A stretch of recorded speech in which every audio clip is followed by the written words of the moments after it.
Hey everybody, welcome back. We got another great episode of Video Game Collectors on Call for you. Today I'm joined by none other than Kinglizzard. King Lizard, how's it going, man? Yeah, good, good. Yeah.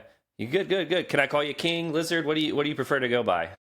He was fine. You can call me Mike as well. That's my real Mike name. as well. Okay, all right, perfect. Where does King Lizard come from? Is that from video games at all or No, it's actually I used to ride bikes. I used to do a lot of sport. I used to mount MTB, Hmm, tennis.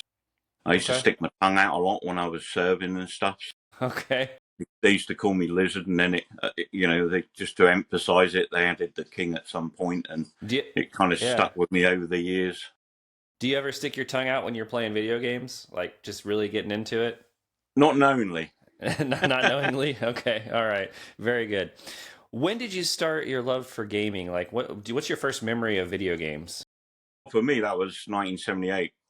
I Wow, was okay. showing a second showing of Star Wars. Hmm. Um, and our local ABC cinema had basically just acquired a Space Invaders, and that big monolith, big yellow monolith, was sat in the what do you call it? Like in the lobby or something? In the lobby. Yeah, thanks. Yeah, yeah. That was sat in the lobby, and I was kind of staring up at it, admiring it, watching other kids play it, and then I started chucking some coins in it, and from there on, pretty much arcades was initially what I used to play as a youngster because Okay. my family didn't have the money for consoles and stuff. But that was my first memory, Space Invaders. Uh-huh. What were some of your favorite arcade games growing up other than Space Invaders? I'll be honest, a lot of the earlier stuff, Space Invaders is one of the big ones. I preferred. Centipede? I didn't mind Centipede. I don't mind Centipede. It's not a favourite, I would say. For me, probably one of my early favourites, probably Gallagher. Oh, Uh, I was gonna say that one. Yeah. yeah, around about Yeah. 88, because obviously that's an adaptation of Space Invaders and stuff. But I love that. I still love that today. It's something I regularly play. We don't talk a lot about arcade games on here, so I think that's great that you're bringing that up, and you have a lot of experience with playing those when you were younger. The Galaga, of course, everyone knows the trick, where you get the captured, and then you shoot your spaceship so you can get a double ship, right? And Yeah, yeah. are there any other tricks to Galaga that you know of? I'll be honest, I was not a pro at it. Okay, For okay, me, it was generally, a few coins when I got some pocket money. I'd go down and I'd play those games. I guess something that stuck with me. I mean, I've got the PC Engine version, okay, both the NEC and the later version that came out, Galaga 90, which was actually Galaga 88 by NEC. okay, But yeah, I've always liked it as a game. I wouldn't say I'm brilliant at it, but I'm not bad at it. okay. I Are can you get into the familiar with? latest. Yeah, are you familiar with some of the companies now that are making the arcades again? Like I think Arcade One Up is one of them. Are you familiar with them? I know Arcade One Up, yeah. Hmm. I've got a few. I think I've got a few of their stuff digitally. I haven't actually got much in the way of physical. But yeah, I don't really visit the arcades much. I think the last arcade game I saw was, I want to say, a couple of years ago, The Walking Dead crossbow Okay. shooter. That Okay. was quite a Yeah. cool game. Yeah, my wife actually beat me on that, so she's Wow. not a gamer. Okay. Oh, nice. Yeah, she was quite Well, enjoying it. But yeah, I it's don't a think good game. there's not many places, at least here in the states that I know of, to go play arcade games. Is it the same way for yourself, or is there many Yeah, arcades? pretty much. There's a few companies like Pixel Bunker that have basically invested in old arcade stock. I mean, the nearest one to here, I think, is about 17, 18 miles away, but there's a few of them around the country. Yeah. They're okay. They're not the best maintained sort of Right. outlets, but, Right. in general, if you're going to go to arcade here, you're typically going to see it at a cinema or you're going to see it at a bowling Mm. alley. Yeah. Yeah, we don't have a lot. Like I said, there are every once in a while you'll see some in some cities, maybe in bigger cities, they'll have like an arcade kind of I know of one that's hooked up to a bar, so it's a bar and an arcade. But we have something called Dave and Buster's, but that has a lot of like newer games and it's got those games where you play and you win tickets, to cash in and get prizes. So not a lot of your real arcade games per se. So it does have some though. When did you turn all this into a collection? When did you start saying, "Oh, I'm going to start collecting video games now"? Well, I mean, basically, when I got my first job, my Okay. first decently paying job, shall we say, Yeah. Yeah. I was about 18. Okay. And, my first pay packet. I went out and bought myself an Amiga 500, and Okay. I knew someone the same day. Ironically, someone was selling me a second-hand IBM ATXT Mm-hmm. with monitor. This is 1989. We're talking. Mm-hmm. I basically bought both of them the same day unintentionally. I just initially set out Okay. to get myself the Amiga 500, which was something I'd wanted for a long time. Yeah. Yeah. It might have been 88, 88, 89. It was in that region. But yeah, the Amiga was a big love for me. Amiga 500, fantastic disk-based system, home computer, you know. Do you still have it? No, no. I mean, the last time I actually gave one away to my nephew a few years back. But the last time I had a proper collection would have been about 94, 95.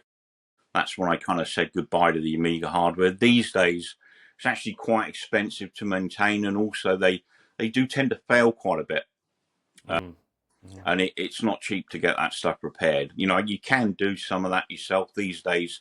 I don't really have the what's the word, the brain power or Yeah. wake time Right. to do that. So, Right. but I do have an Amiga Mini. I invested in that because I love the Okay. Amiga.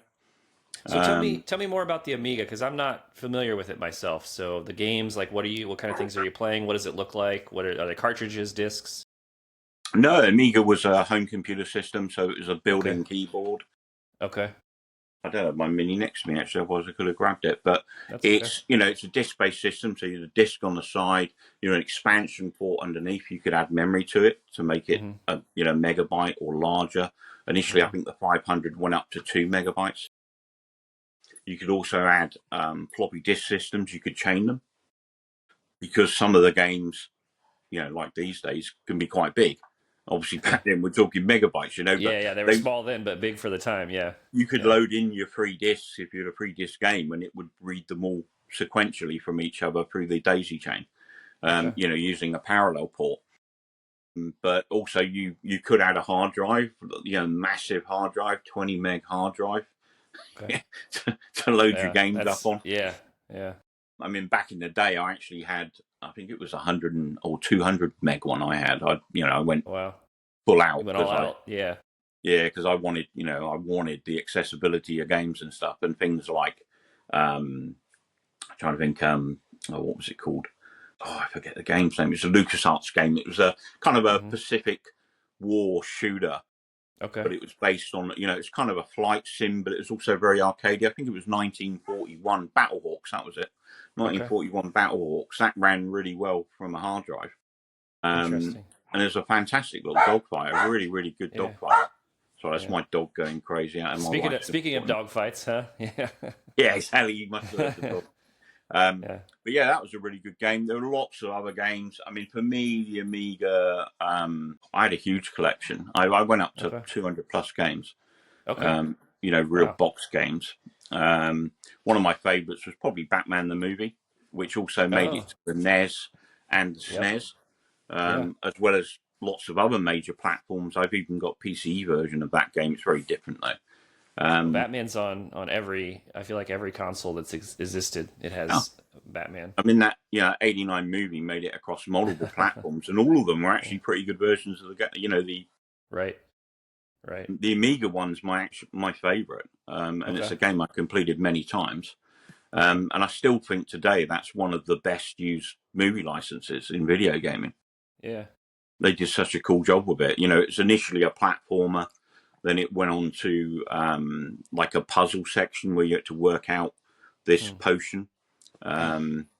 Actually, no, sorry. Then it went Batmobile. Then it went puzzle section. Then it Wow. went into the Bat plane. Okay. And then you were doing, the final piece on platforming. And they were quite big levels. It's quite a substantial Right. game. Wow.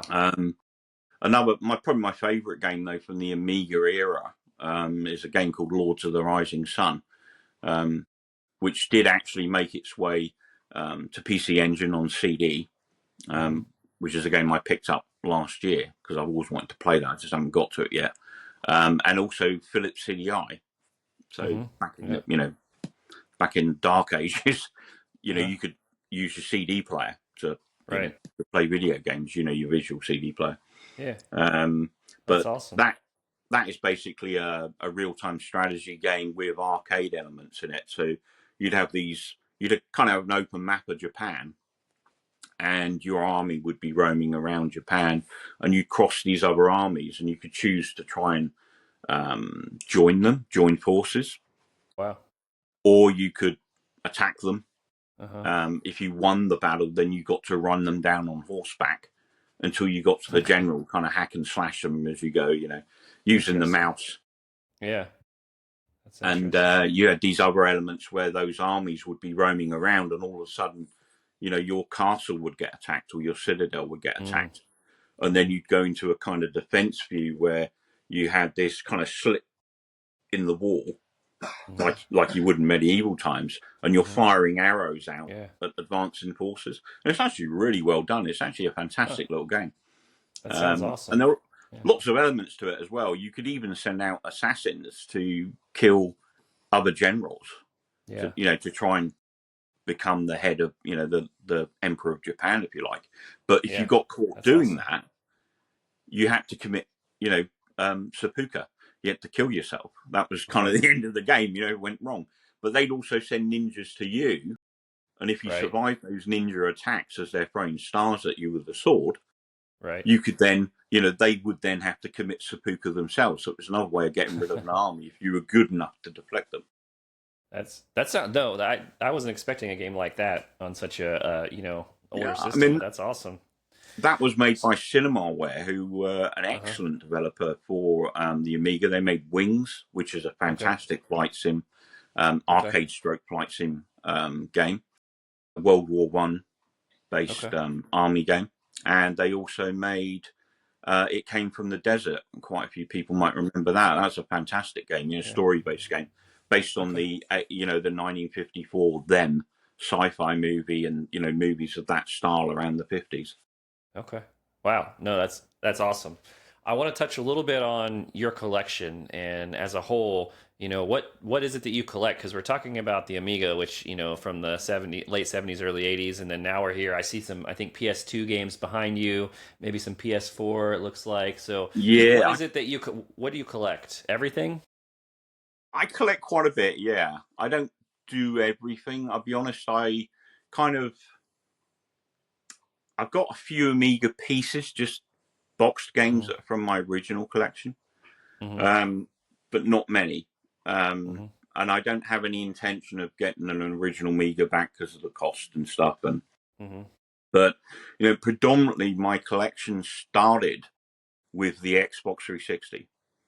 Um, every time I've had a console, I've always amassed a big collection, 200, 250, 270 games, Mm-hmm. through the years.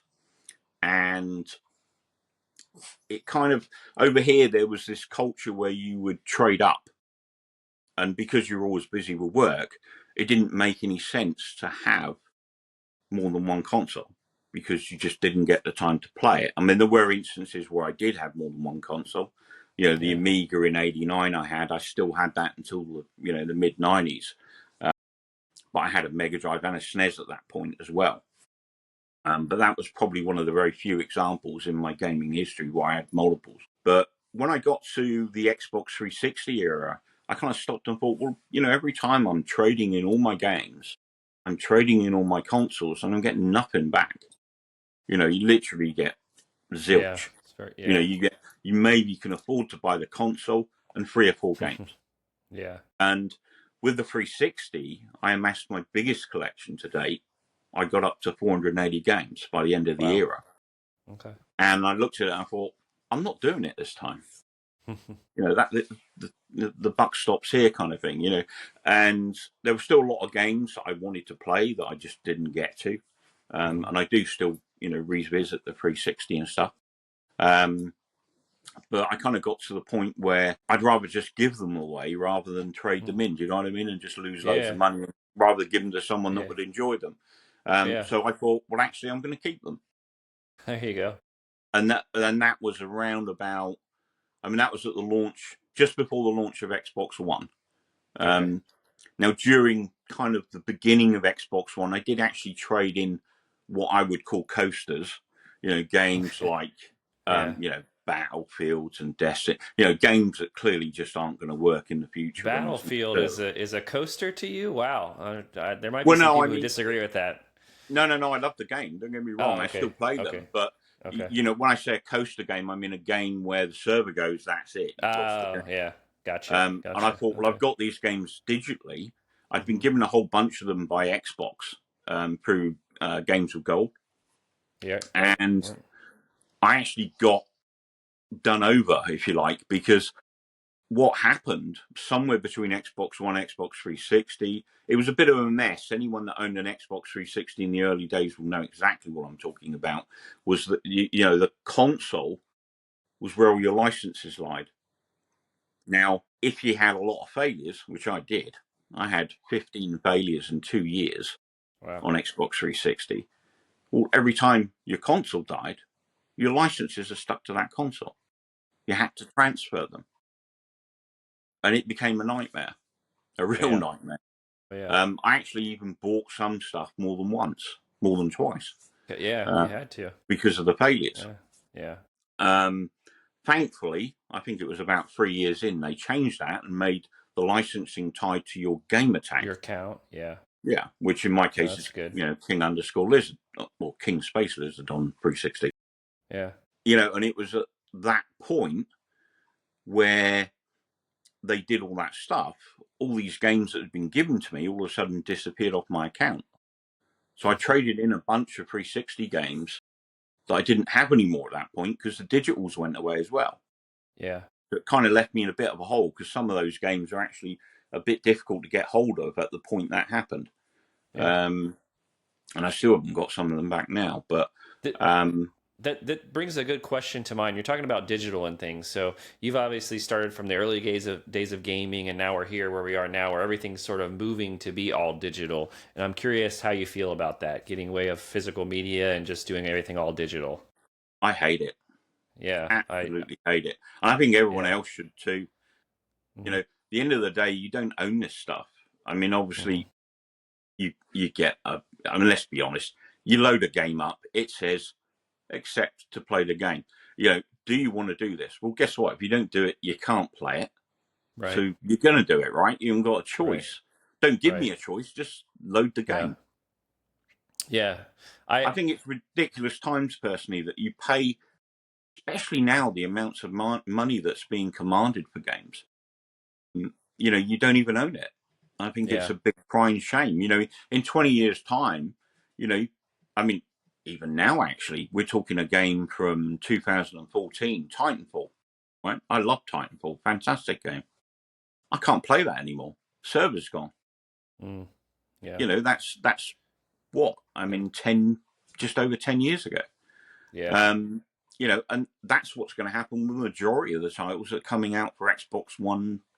You know, Yeah, there are definitely games that I wish I could play forever, but like you're saying, eventually the servers go down and you're no longer, they're unusable. Coasters, as you say. yeah, How pretty many much. how many games do you have in your collection? I'm Do you know a still number? collating at the moment. Yeah. I actually purchased CLZ games through the app, so that I can record stuff, and I've kind of Okay. been chipping away at it. I'm currently running at 2,700 physical, I'm suspecting I've got 3 shells of Xbox 360 and Xbox One waiting to be collated, which Hmm. is basically 300 games at least. Okay. So it's going to be around the 3,000 and a bit mark by the time I Wow. finish. Well, not the most I've had on here, but that is definitely a lot. So, I think anything above 500 is amazing for someone to have that many games. Have you Well, played them all? no, I played quite a portion. I mean, I Okay. do. I'm not the kind of guy that buys something and deliberately just intends to stick it on a shelf to say, "Hey, I got this."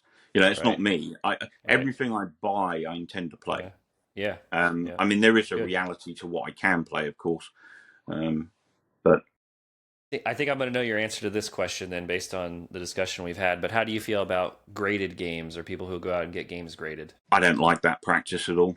Okay. Um, Yeah. I mean, the reality is that practice is a fake practice. Hmm. It's, they have this false, you know, sale of this Mario game that blew up in the news. No one did their research properly.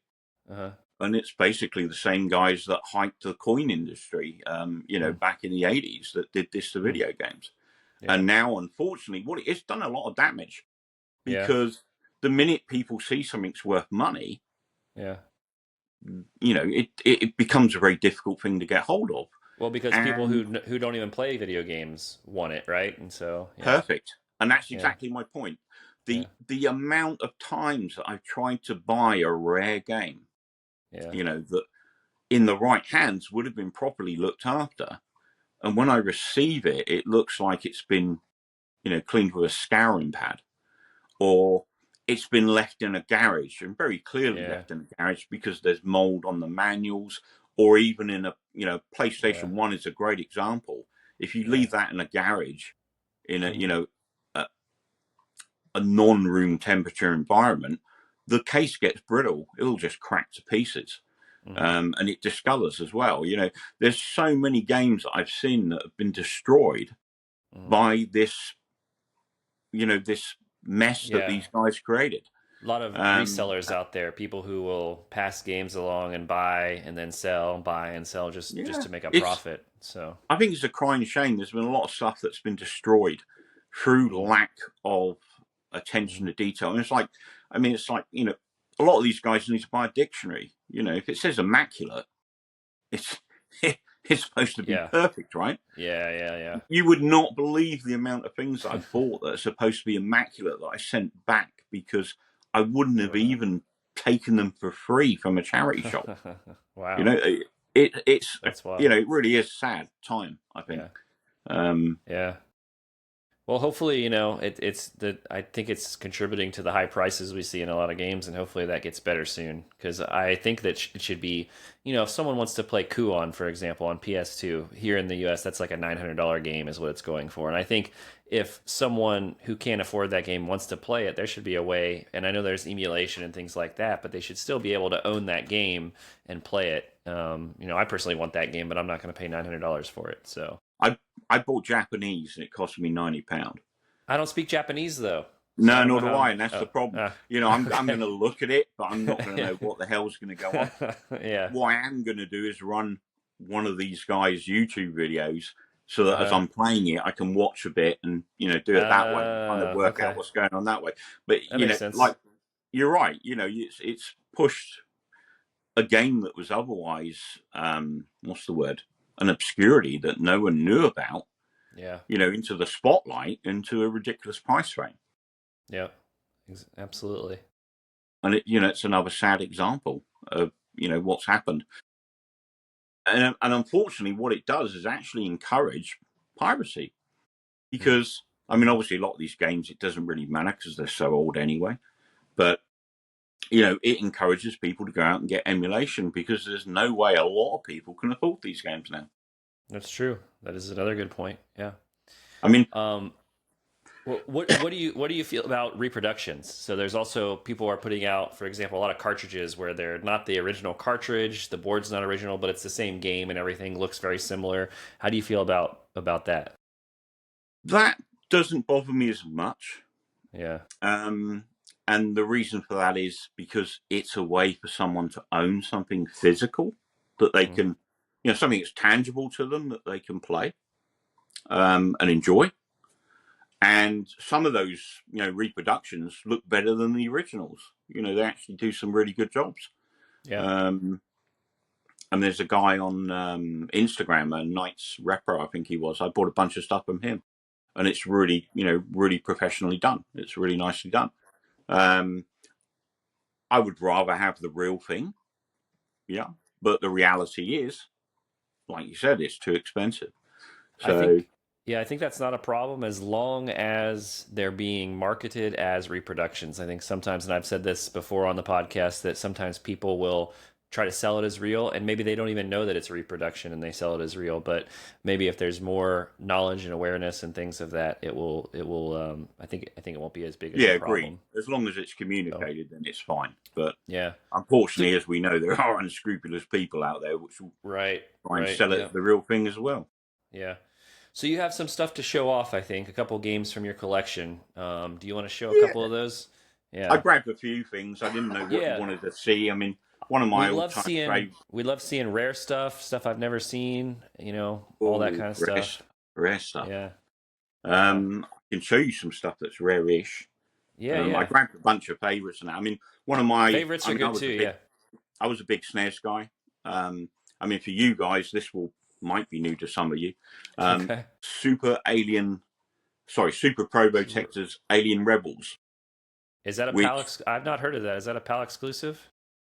no, No. Okay. it's a PAL version because basically over here we weren't allowed to see humans running around killing aliens. Okay.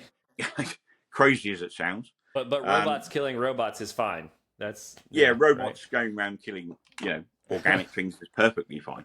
Okay. Ludicrous situation, but Super Probotectors is your contra-free Alien Wars. Oh, okay. Okay. It's just rebranded for Europe, Okay. and Interesting. fantastic game. Run and gun game. It had top-down elements. Yeah. It was one of the first games where it landed in the home back in '92, and it was like, wow, the arcade's just arrived. Hmm. In my lounge. Axley, Teenage Mutant Ninja Turtles, Turtles in Time, Super Probotectors, Alien Rebel. It's a Yeah. fantastic time to be in gaming. Yeah. Um, but that's That's one of my cool. Yeah. favorites. That one, I love things like that where something's maybe different here than it is over there, or maybe different variations on the same game. I love that kind of stuff. So no, that was cool. and this is the original packaging as well and everything. So this one, I mean, these days goes for about, I think it's about 120, £150. I Okay. managed to I managed to knock the guy down to £85 for this one, so I was quite happy to get a Wow. good deal on it. Yeah. Your boxes look also much different, and I often think that I might be biased. I think for the most part your cover arts look better in PAL versions, with the exception of PS2 because the spine is just all white. And I've talked about this with someone else before, and our spines actually have design on the side, as opposed to whatever the game would be. And Yeah, yours are just all white with black lettering, and I also really love the PAL Dreamcast games. I love the cases, the blue that you guys have. yeah. The problem with them though is they're dreadful. They break real easy, Oh, okay. and obviously with this storage problem, buying second-hand ones is a nightmare. Oh, I'm sure. Um, Yeah. I had a real horror show when I bought my first Dreamcast in 2010, Uh-huh. and basically it should have been immaculate. Okay. And what turned up were two boxes of trashed games, and it Oh was a no. horror show. I've got Yeah. OCD, so for me to have a crashed case, let alone a case that's smashed to pieces, it was Mm-hmm. just a bad experience, and it turned me off the Dreamcast for quite a while. But those blue cases, they do look nicer, Mm-hmm. but sadly, they break real easy. One of the biggest problems with them was the disc holder, the blue inner disc Oh, the holder. blue thing. Yeah. The teeth, the things that hold the Oh, to disc in would snap it you in. snap Yeah. off, and you'd land up with discs floating around. Wow. Another game from the collection. I've got a few here. Yeah, yeah. This one is Yep. one of the Rule of big ones, Rose. right? So, Yeah. I managed to hunt this down, get a really good price. So I just paid over £100 for it. Rule of Rose. It's still sealed at the moment. It won't remain that way. I will play it. It's a game I wanted to play for a very long time, and it's one I acquired earlier this year. Okay. Um, How much so is that? How much is that going for on PAL version? we'll put it this way: basically, this Italian company came across a whole bunch of English stock, Oh, okay. um, and I quite like what they did, because what they could have done was try and sell all of them for £400, which is what this thing was going for, sealed at the Yeah. time. Yeah. And what they did was actually, I think initially they sold them for about 200 and something pound, Hmm. £250 or thereabouts. And currently, when I went on to eBay, they were down to 180, and I managed to get a deal on mine. So, Nice. but yeah, I was really happy to add this one. I've been wanting to play it for a long time. I'm not sure it's Yeah. going to live up to my expectations, Right. but I really want to play it. Yeah, I have. I Um, actually picked that game up as well, and I'm very into survival horror, so I'm excited to play it and see. I've been recommended it, so we'll see. I hope it's as good as it has been told to me. So yeah, yeah. Likewise, I'm looking forward to that one. yeah. something I have got that's quite rare. You might not have Uh, seen. Okay. It's not a game, but it's Okay. from a game. Okay. This was released for the Sega Saturn, Okay. Like there's and two joysticks there. exactly, and this is kind of a mimic or home version of the arcade machine, um, Mm, and it's for Virtual on Sega Saturn. okay. So basically, you've got the two sticks, you move around, and you've got your buttons for attacking, shooting, and fighting. It was kind of a mix between a third-person shooter and a fighting game. So it only works with that game. You couldn't plug it in and play it with other I think games. it does. I think it does actually support other games. Not Oh, okay. many, but there Okay. are some other games that will work with this. Wow. But predominantly, it was released for Virtual On. But Yeah. a friend, I didn't realise it did, but a friend sent me a list of, I think it was 4 or 5 games that it'll work with. Okay. Um, I well, I've love not tried the others, but yeah, I this is love cool and obscure accessories. Speaking of Sega Saturn, I actually saw the other day some. I didn't end up picking it up, but they were selling. I think it's like a pair of 3D glasses or something for Sega Saturn that you wear. I had never seen it before, but I've not seen the Saturn one. I remember yeah, seeing the, I think it was the Master System had some, didn't it, originally? Some kind was of it the glasses. was that the one I saw? I thought it was Sega Saturn, but it could be for the Master System. But yeah, those were interesting. Yeah. The I got a few friends that own the Virtual Boy. That's something I've always been keen to Yeah, check out. I mean, it was yeah. way ahead of its time, and unfortunately, technology at the time as well. It was, I Uh, think, Nintendo's lowest library of any Nintendo console they've made. I yeah, think there's only maybe 30 something games, if I had to guess. So, yeah. Apparently, it wasn't good for your eyesight if you yeah, used it too long yeah, either. yeah, yeah. So, but I'd always be keen just to try one. Yeah, I've wanted to try one too. A big indie favourite of mine. I actually own this on multiple formats.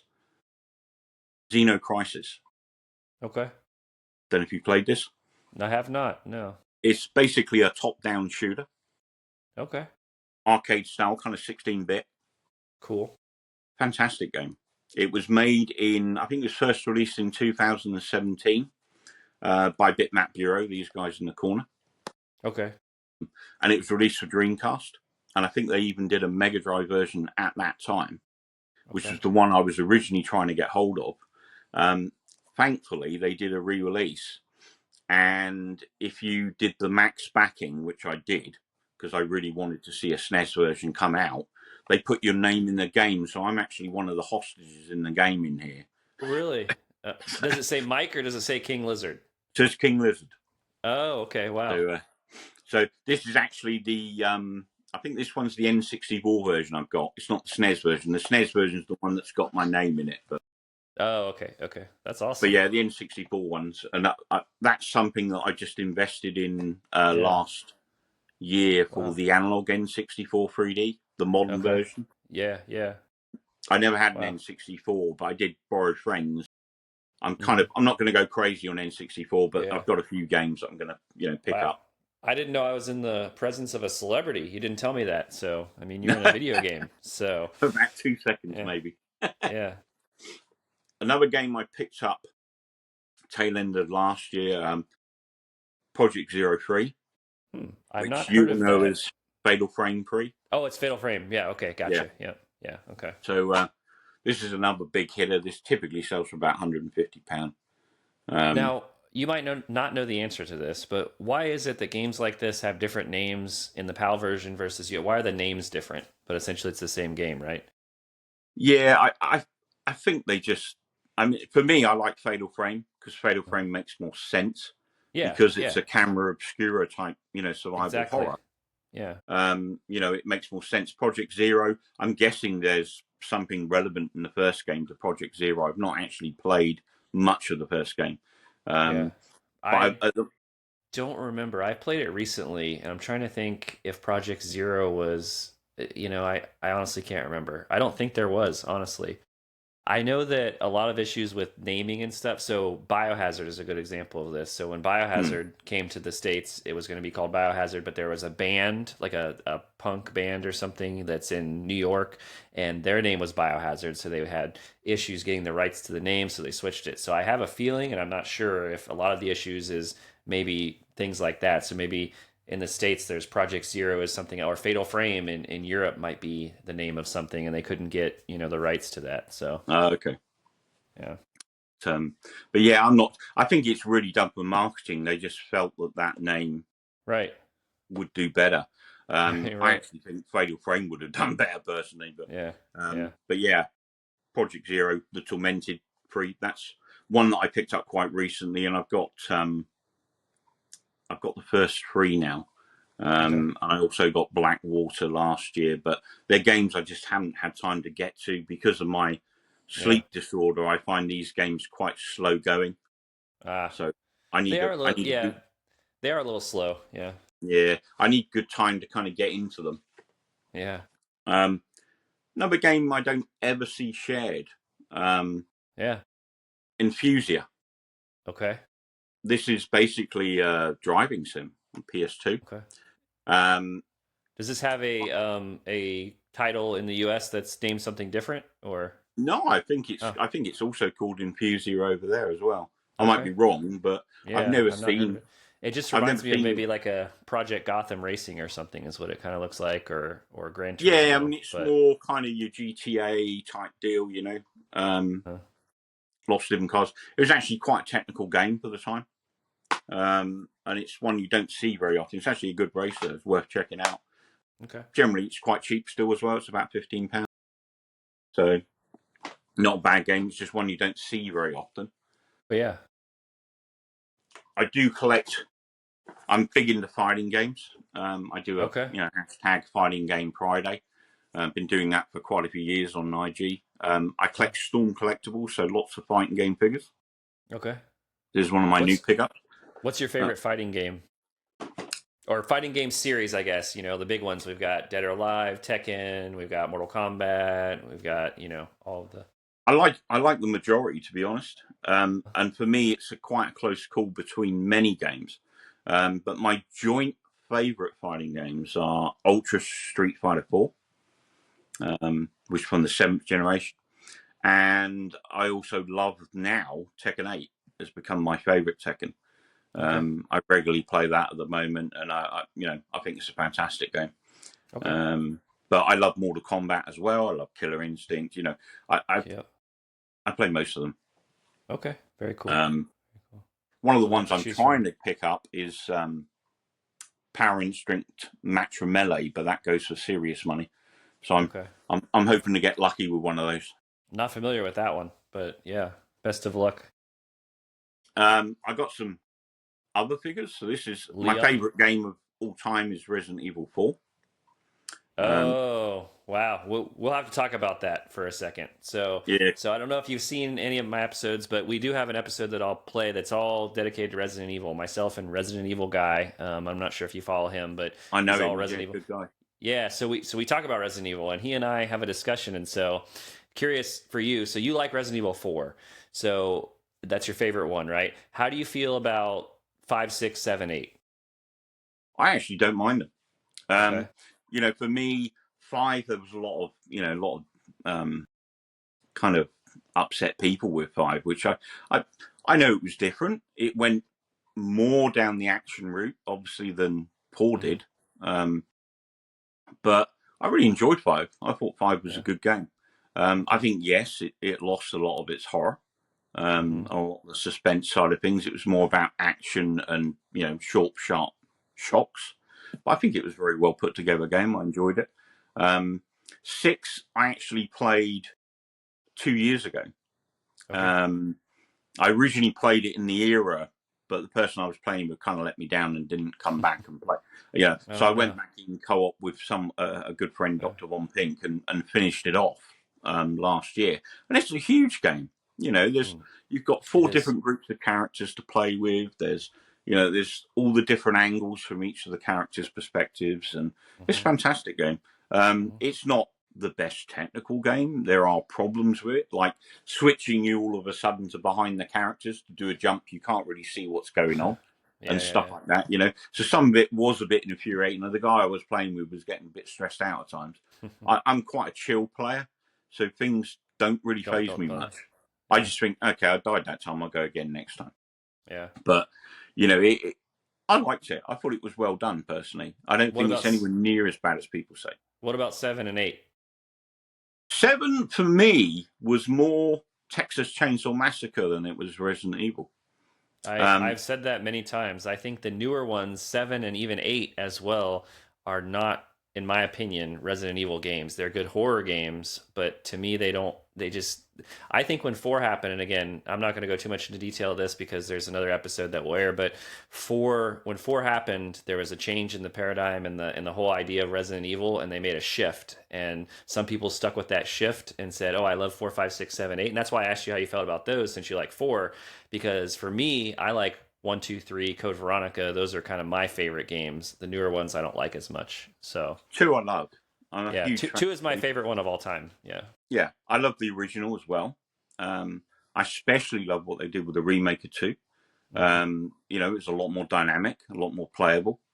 yeah, But I think that's where, kind of for me, the 4, 5, and 6 came in, was they were more dynamic to play. They weren't as tank controlly and restrictive and difficult. yeah, But I still love the originals. I do revisit them and stuff. I still need to yeah. play the Resident Evil remake, which is insane, I know, Ah, but yeah, I will get to that. yeah, But yeah, I mean, for me, yeah, Resident Evil 7 I felt was more, Chainsaw Massacre than it was Res Evil. And yeah. I'll be honest, I didn't find those enemies very interesting. The black blobs. Um, I found them quite boring and dull, Yeah. and frustrating because you didn't know when you'd actually killed them a lot of the time. So This you I end feel up the same. I feel the same about 8 with the enemies. I feel like we've gone from Resident Evil to now, and I apologize for spoilers to anyone who's not played it, but I feel like now we're fighting the X-Men, right? Because you got this guy who like has magnetism as one of his powers, and then you've got, this vampire lady, and then you've got this doll who is like psychic or so. It just seemed too far fetched for me to continue along. The worst thing they did in Resident Evil, and this is the last thing I'll say, is to kill off Albert Wesker. He was the best villain, the best person of all yeah, time, agreed. and when he died in Resident Evil 5, that was a huge mistake, I think. So, Yeah, I was expecting them to bring him back at some point, well, but maybe there'll be a prequel or something, but yeah, I hope he comes back. yeah, but yeah, I actually really enjoyed 8. 8 for me was very reminiscent of Resident Evil 4. Hmm. There was a Okay. lot in 8 that was very similar to 4, feel wise, and even the villages and stuff, and the way that the enemies were, and Yeah. you know, Yeah. it had a lot of what's the word, similarities to it for me, and I think that's why I really liked 8 versus. I don't dislike 7. I'd still say it's an 8 out of Yeah. 10 game. Yeah. But for me, with Village, I'd probably go 9 out of 10. I really enjoyed it. Okay. Um, No yeah, problem. but Everyone, but I so think that's much. the seesaw, isn't it? You either get the Yeah. guys that like the later stuff or the guys that like the earlier stuff. Yes, that's what I've learned. Yeah, 100%, 100%. So I want to move on to a few more. We're coming up on about 45 minutes here, so I want to move on to a couple more questions I want to get to. So, what are you currently playing through right now? Right now, I've returned to Dead Space 2. Okay. I replayed the remake like 3 times in a row. I love that to pieces. It's a fantastic game. I love the original. I completed that 2 or 3 times on the Xbox 360. I was doing an impossible run and fell asleep and got killed, which is It really annoying. happens. Yeah. Stage 5. Yeah. So I gave up on that. But basically, I thought, well, this year I really want to get Dead Space 2 finished. Yeah.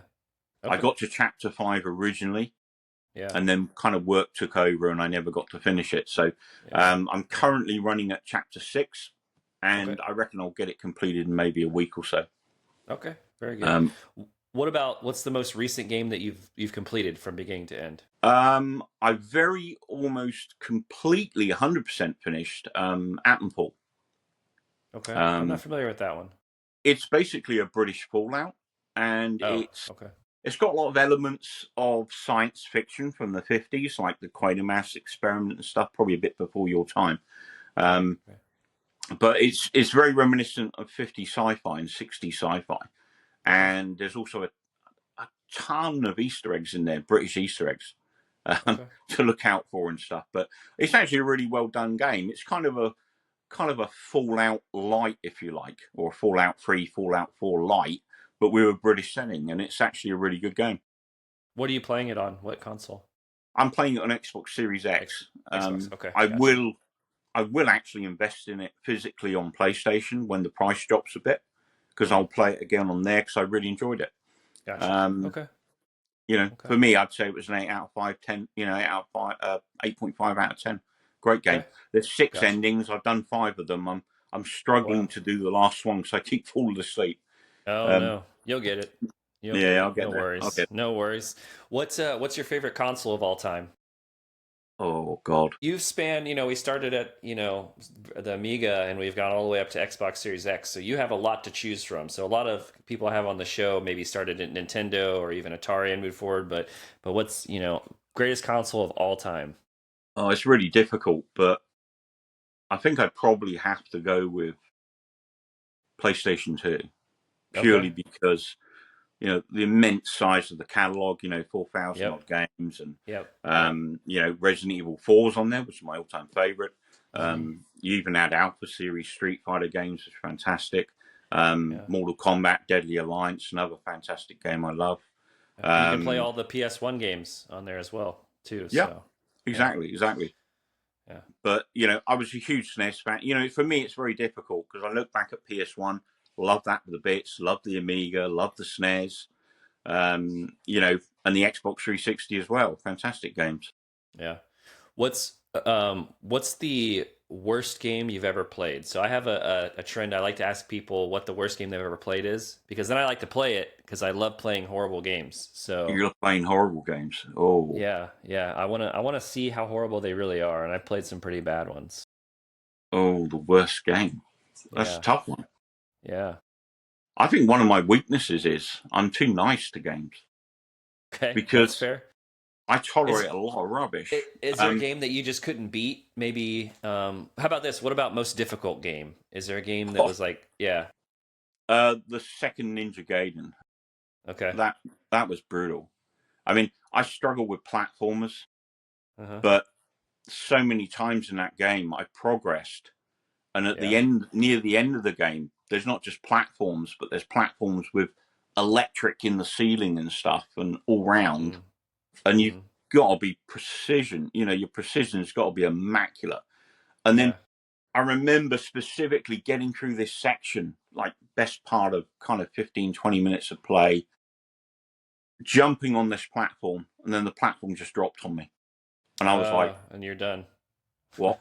I Yeah, that couldn't believe it. happens. That It was happens. brutal. But I Yeah. think the most difficult game I played, and some people have said to me since, why was it difficult? Um, Robocop and the Amiga 500. Okay. It was brutal. It drove me insane Hmm. to the point I hated it. I hated Hmm. it that much that I was stubborn and I wasn't going to let it beat me. And I spent a month playing that thing Oh solid wow. until I finished it. Wow. Um, and I won't show you what I did when I finished it, but I wasn't very polite to the game. No. Um, So I the gave him game a doesn't exist anymore. stone cold salute. Oh, okay. Gotcha. Okay. But Very yeah, nice. I can't think of a dreadful game that I can think of. I That's could fine. probably say one actually. Yeah. There's a 2018 Paris Dakar game. Okay. Absolutely awful. The Okay. worst handling in any game, driving game I've ever played in my life. It is Okay. horrible. And that's on what? PlayStation, Xbox? That's on PlayStation 4 Okay. and all up to current generation I on it's Xbox. easy for me to play a driving game and say it's no fun because I honestly I'm not a big fan of driving games to begin with. So I'll have to check that one out. What's your favorite multiplayer game of all time? Well, probably for me, I'd have to say Modern Warfare 2. Okay. Um, Fantastic Yeah. game. Loved it to bits. Obviously, Halo 3 would be in there as well. Okay. Even Halo Infinite. It's fantastic online. Gotcha. What about your favorite genre of video game? For me, it's tough. I mean, I would say probably survival horror as well, like yourself. Yeah. Okay. I grew up with horror from a very young age. Yeah. Universal movies and Hammer horror movies, Amicus movies. I read Tales from the Crypt. Um, what do you call it? The Witching Hour, Ghost Hmm. Manor. Those Hmm. are the things I was kind of weaned on as a kid. So for me, horror in games was a big thing when it landed. Um, I think you're gonna like Fatal Frame. Yeah, Fatal Frame is really good. The Haunting or Haunting Ground is another good one. Obscure is another good one as well.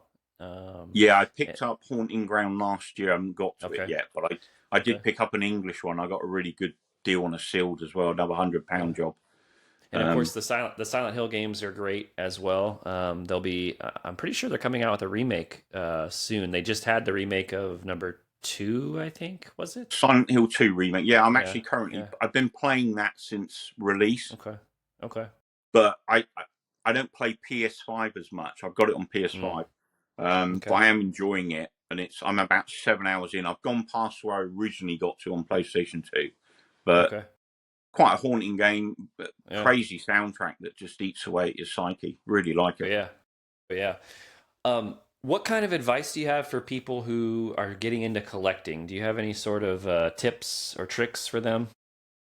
I would say if there's something you want, wait for it. Don't Hmm. jump out and pay what people want. Yeah. Wait around and see if you can get something cheaper, and never pay what they ask for. Always, try and get a deal. Yeah. Um, you know, I've saved a lot of money over the years where, I just don't go out and buy something, on the spot and Yeah. pay what people want. I always try and, get a deal. If it's on eBay, I'll work the guy down over a few months when he hasn't sold it. And I'll be Yeah. like, I'll Right. just offer Yeah. him a bit less the next time. And Yeah. eventually he'll come back with something that's sort of acceptable. Yeah. Um, but I would say, Patience. take your time. Patience is important. Yeah. Okay, very good. I think that's very good advice. You have an Instagram account. You have a YouTube as well, correct? Yeah. What? Go ahead and tell me, where people can find you on the internet I'm and what you do on those things. Kinglizzard's Game Lounge on YouTube. I haven't actually posted due to health for a while, but I will be returning to YouTube Okay, later this year when I get my games room set up, hopefully around November time. Um, but basically, I've not really got anywhere to do it at the moment, which is why I've kind of stopped doing the YouTube. sure. I'm on Instagram at King_Lizard. I've been there since 2016. Hmm. I run two hashtags. I support a lot of hashtags and a lot of other community members as well. But my primary hashtag is Finding Game Friday every week, and where everyone's welcome to join in. And I also run a hashtag with my good friend at Lateral, which you'll recognise from Code Veronica as one of the music Yeah. pieces. Uh huh. And we do a 31-day post-a-thon for Halloween, the rundown to Okay. Halloween, Okay. called hashtag 31 Days in the Crypt. Okay. So we literally do horror every day from October 1st to 31st. Okay. No, very cool. That's awesome. Well, Mike, Kinglizzard, King, whatever you want to go by, it's been excellent. I think we had a lot of cool conversations, saw a lot of cool stuff. I definitely appreciate you being here. Um, Um, yeah, excellent. So everybody, again, thanks for tuning in. Hope you guys learned something. The goal of these shows is for people to just continue to learn about the gaming community and more things about collecting. And that's the whole goal here. So if you want to see more stuff like this, make sure you like and follow. Make sure you follow Kinglizzard on all of his media as well. I follow him. He's got some cool stuff on there. And we will see you all next time on the next episode of Video Game Collectors on Call. Bye now.